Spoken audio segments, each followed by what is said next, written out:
Hi there, this is John Wilkinson again from History Made Easier, and this is my last key factors presentation for the German depth study. As well as looking at the big question, did life get better for most Germans? I'll direct your thinking on different economic groups as well as German youth and women. And I'll encourage you to consider how the war changed things too. Oh, and I'll give you an example of the kind of paragraph you could write. So what are we looking at? I think the first thing to be clear about is that in important ways, life did change for everyone in Nazi Germany. The majority of Germans didn't live in fear of the Gestapo. It would be wrong to think that, even if many Germans did. But all Germans had to be aware that things had changed. All Germans had to be aware that they were living in a one-party state. The emblems of the Nazi Party, the likes of their swastika or Hitler's portrait, were seen everywhere. And even children in their schools and youth clubs knew life had changed.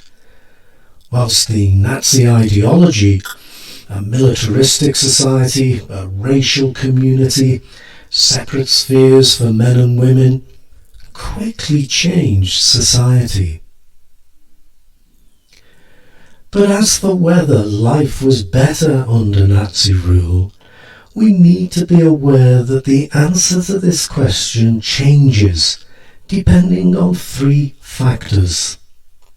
First, we need to think about how we define better. Did the standard of living improve? Was life more secure?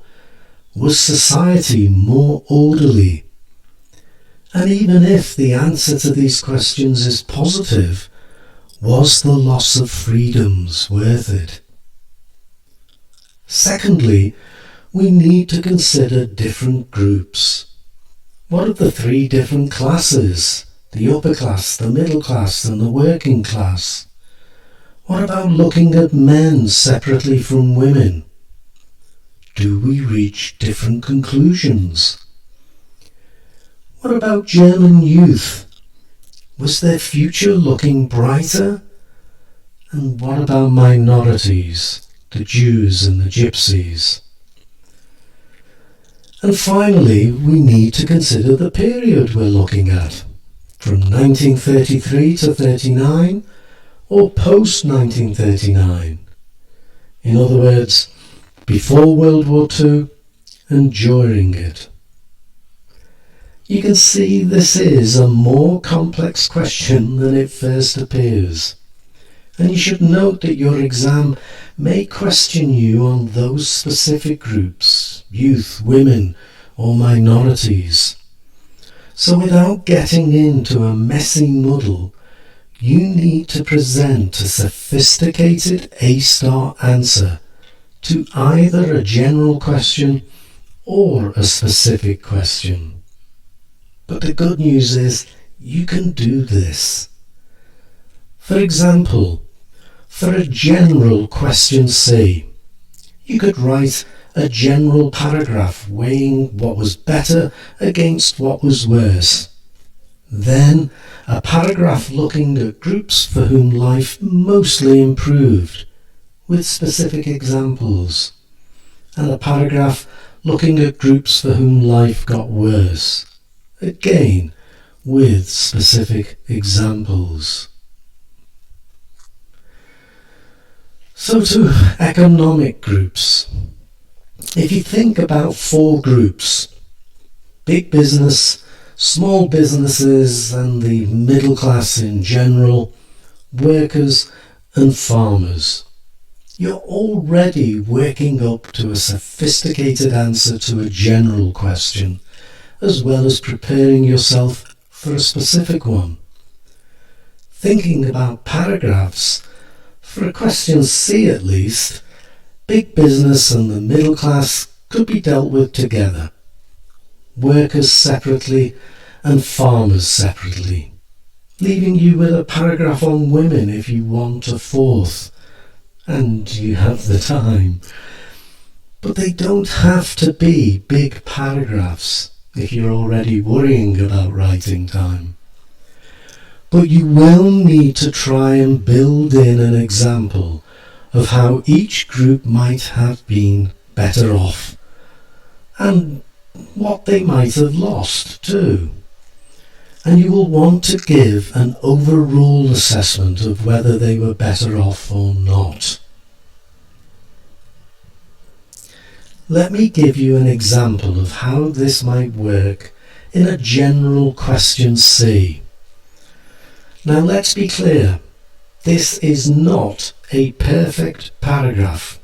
Such a thing doesn't exist, and I don't think such a thing would be of much help to you anyway. But let's see what I've written. I'm going to read it out as you read through it. The Nazis' great achievement for workers was in bringing down unemployment from around 5 million when they came to power to a little over 100,000 on the eve of war in 1939, though women had long been removed from the figures.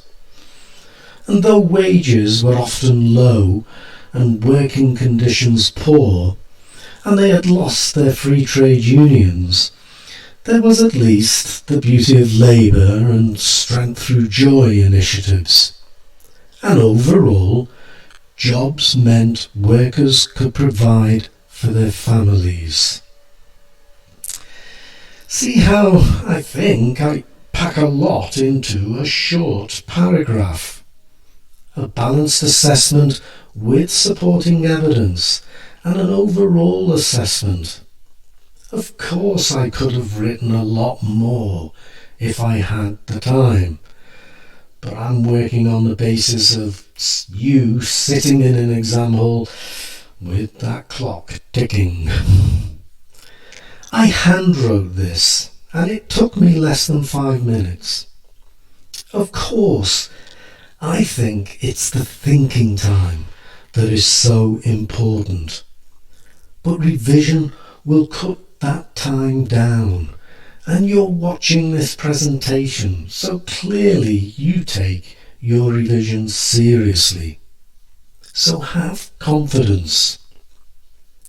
But before I move on to cover questions A and B, think too about what the Nazis did for each group and why. Moving on to German youth and women, there are 4 key factors or questions for you to consider, and I've got them there on the slide. What did the Nazis want? Why?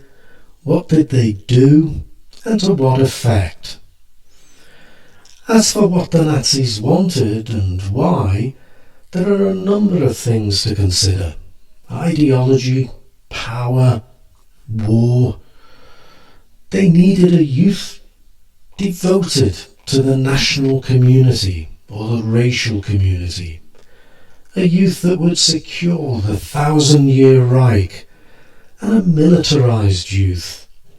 They wanted women to play their crucial part in the national racial community too, and to bring up their children imbued in Nazi values and ready to bear children for the Reich, including its army.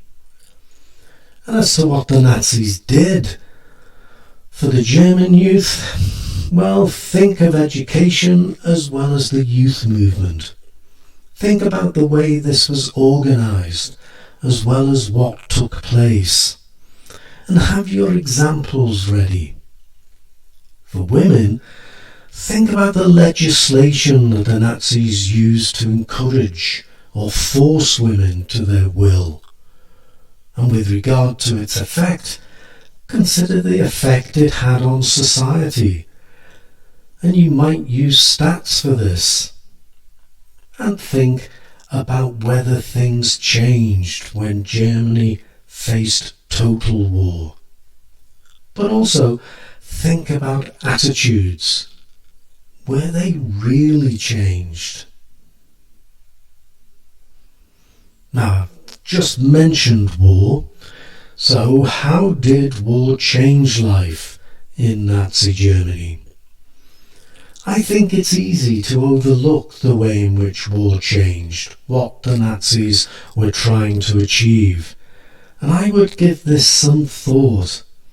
And if you can, I would think about the ways in which war affected Nazi Germany pre and post 1941. In other words, before and after the invasion of Russia, when the war turned against Germany. How it affected Germans in general, and German youth and women specifically. How war affected them directly, and how it affected them both economically or materially and psychologically. And when we come to war and the invasion of Russia, you need to come back to the awful plight of Europe's Jewish communities. Not a pleasant subject, but it must be addressed, not just for the exam, but to properly understand its true horror.